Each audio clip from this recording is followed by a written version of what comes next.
Hello friends, let's solve MCQ of paper number 2। अभी friends इसमें क्या होता है कि आपको एमसीक्यू कम से कम समय में सॉल्व करने होते हैं। तो आपको सबसे पहले जो इजीएस्ट लगता है इसमें से, सपोज मुझे फर्स्ट वन इजीएस्ट लगता है, मुझे आता है, ये तो इतना इजी है कि सभी को सब आते होंगे, लेकिन let's check it out with one.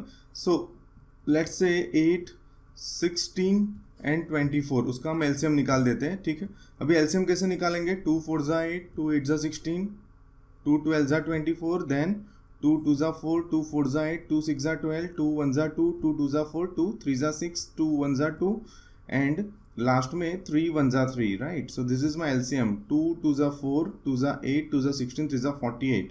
अभी फर्स्ट के साथ बी जा रहा है, ठीक है। तो फर्स्ट के साथ बी वाले दो ऑप्शन है, सी एंड बी।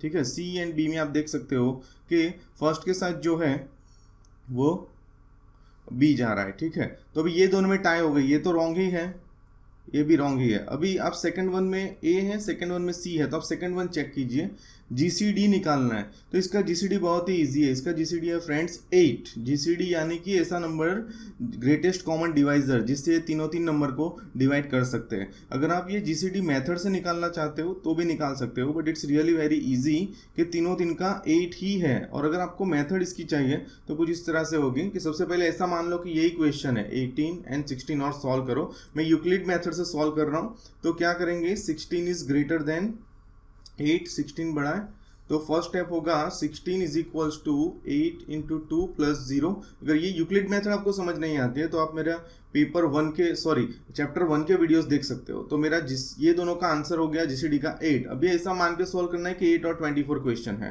तो 24 ग्रेटर देन 8, फर्स्ट स्टेप में आंसर आ जाएगा 8 3 ज़ा 24, और ये जो आंसर होता है जिससे आप डिवाइड करते हो वो आपका जीसीडी हो गया, तो जीसीडी हो गया 8, यानी कि सेकंड का आंसर है सी। अभी सेकंड में ए है, सेकंड में सी है, तो देखो इसमें मैच हो रहा है। तो इस तरह आप जल्द से जल्द आंसर गेन कर सकते हो। ये मेथड आपको दिमाग में ही पता होनी चाहिए। मैं रिक्वेस्ट कर रहा हूँ, अगर आपको एलसीएम जीसीडी में परफेक्शन नहीं है तो यूक्लिड एल्गोरिदम पूरा चैप्टर आप कीजिए, लिख के प्रैक्टिस कीजिए। मैथमेटिक्स में खाली देखने से शायद आपको परफॉर्मेंस या इंप्रूवमेंट नहीं होगा। You should write it down in your notebook, practice this sums. और मैंने इस तरह से सम्स उसमें अरेंज किए हुए हैं कि सेम पैटर्न के सम्स साथ में, यूक्लिड एल्गोरिदम नहीं बट सारे चैप्टर की बात है। तो आप एक दो वीडियोस देखिए, फिर अपने आप ट्राई कीजिए। अगर मैच नहीं होता है तो ही वीडियो में देखिए, इस तरह से आप अपना इंप्रूव कर सकते हो। Let's go to the second. The smallest positive number greater than 5 is blank such that when it is divided by 20, 30 और 40 it leaves remainder 5। अभी फ्रेंड्स ये बहुत ही इंटरेस्टिंग है, राइट। अभी 20, 30, 40 का एलसीएम ढूंढना है। मुझे कहाँ से पता चला एलसीएम ढूंढना है? क्योंकि ऐसा एक नंबर चाहिए जिसको हम 20 से डिवाइड करेंगे तो रिमाइंडर 5 आएगा, राइट। ये डिवाइजर है। ऐसा एक नंबर चाहिए जिसको 30 से डिवाइड करेंगे तो रिमाइंडर 5 आएगा। ऐसा एक नंबर चाहिए जिसको 40 से डिवाइड करेंगे तो रिमाइंडर 5 आएगा, ठीक है। तो अभी फ्रेंड्स ये हम किस तरह से कर सकते हैं? तो सबसे पहले हम 20, 30, 40 का एलसीएम निकाल देंगे। 20, 30, 40, ठीक है। अभी हम 2 से कर रहे हैं, 2 10 ज़ा 20, 2 15 ज़ा 30, 2 20 ज़ा 40, देन 2 5 ज़ा 10, 15 कॉपी, 2 10 ज़ा 20, right.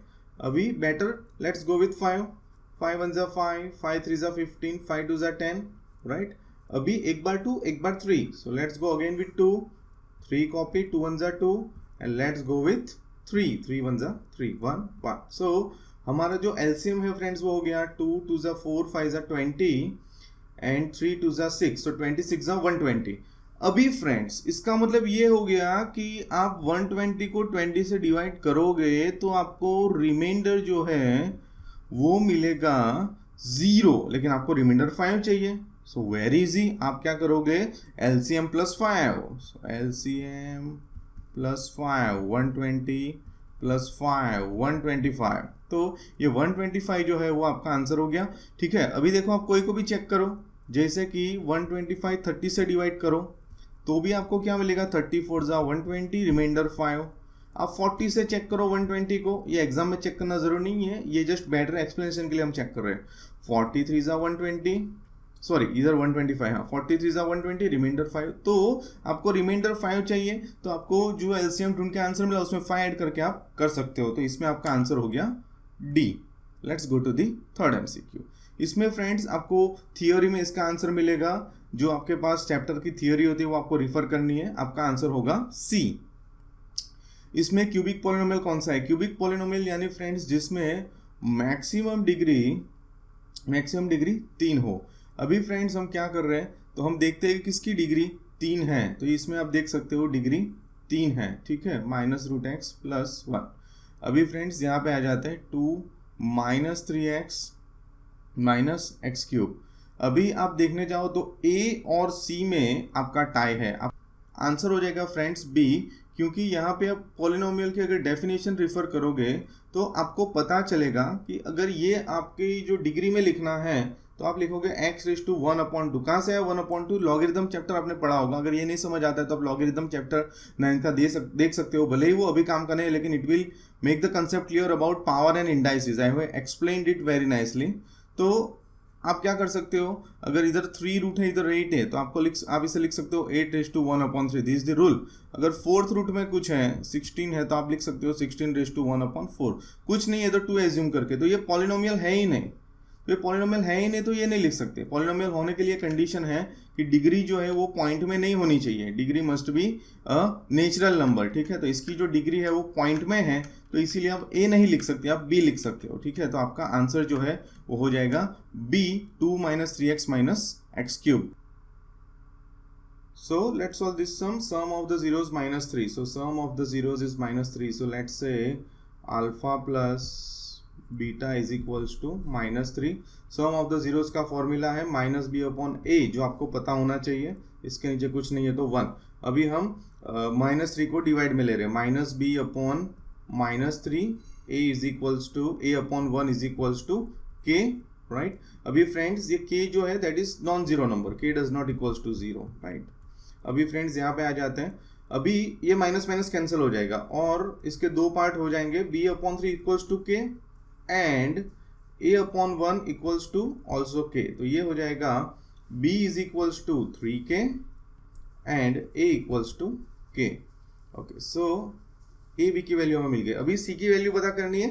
Product of zeros, it means alpha into beta is equals to कितना दिया हुआ है हमें? अल्फा इंटू बीटा दिया हुआ है -4। So this is -4।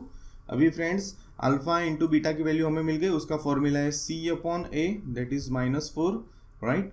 अभी a की वैल्यू सब्सटीट्यूट कर देंगे। a इक्वल्स टू तो हमारे पास k है, तो c/k इज इक्वल्स टू -4, यानी कि c is equals to -4k। अभी a b c तीनों दिन की वैल्यू मिल गई। अभी क्वाड्रेटिक इक्वेशन बनाते हैं। क्वाड्रेटिक इक्वेशन का स्टैंडर्ड फॉर्म क्या है? ax² + bx + c। अभी a की वैल्यू है k, सो ये हो जाएगा kx²। b की वैल्यू है 3k, सो 3kx। मैं क्या कर रहा हूँ, b की जगह b की वैल्यू लिख रहा हूँ 3k, एंड c की वैल्यू है -4k, राइट। अभी इसको सिंप्लीफाई करेंगे तो ये हो जाएगा kx² + 3kx ±-4k। अभी प्लस माइनस के कंफ्यूजन हो फ्रेंड्स तो आप मेरे बेसिक मैथ्स के वीडियो देख सकते हो। बेसिक मैथ्स यूट्यूब पे अपलोड किए गए हैं। Basic maths for Gujarati medium, basic maths for English medium. You can go for basic maths for English medium. अभी इसमें से k कॉमन ले लेते हैं तो ये क्या हो जाएगा? x² + 3x -4। This is my answer, x² + 3x -4, and that is option A. So this is my option A. So I hope you understood this 5 MCQs. We will solve more MCQs in next video. Thank you so much.